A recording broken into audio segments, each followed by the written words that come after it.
Yo, what's up guys? Katatapos na ng Game 5 between San Antonio Spurs and Oklahoma City Thunder. Ang score, 127 Oklahoma, 114 San Antonio Spurs. Lamang na nga sa serye, 3-2 na. Lamang na sa serye ang Oklahoma City Thunder. Nanalo na nga guys.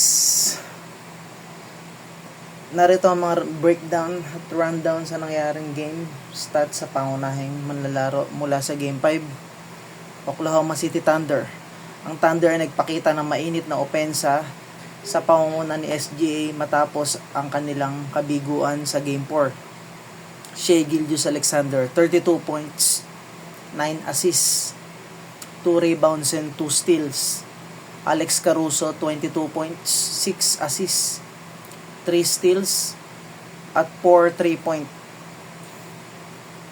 Jared McCain, 20 points, 3 rebounds, 3 3-pointers. Chet Holmgren, 16 points, 11 rebounds, 1 block. Isaiah Hartenstein, 12 points, 15 rebounds, 4 assists. Sa San Antonio naman itong kanilang mga stats. Nahirapan ng San Antonio Spurs na tapatan ng outside shooting at rebounding ng Oklahoma City Thunder, lalo na nung nagkaroon ng 20-point lead ang Oklahoma sa kalagitnaan ng laro ng third quarter ito. Stephon Castle, 24 points, 5 rebounds, 6 assists, 3 steals. Julian Champagnie, 22 points, 8 rebounds, 4 3-pointers. Victor Wembanyama, 20 points, 6 rebounds, 3 blocks. Keldon Johnson, 15 points, 4 rebounds. De'Aaron Fox, 9 points, 4 rebounds and 8 assists.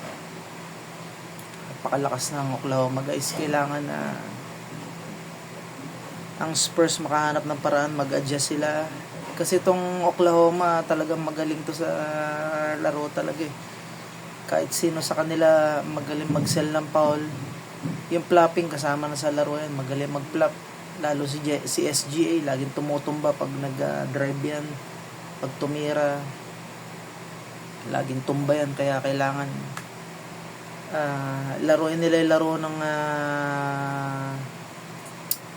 ng pangalan nito, ng Oklahoma. Laruin nila yun. Kung ano yung laro ng Oklahoma, gayahin nila, tapatan nila, mag-adjust sila. Saka yung mga pasahan ng Oklahoma, masyadong magaling mag 3-point. Kaya yun ang kailangan gawin, mag-adjust.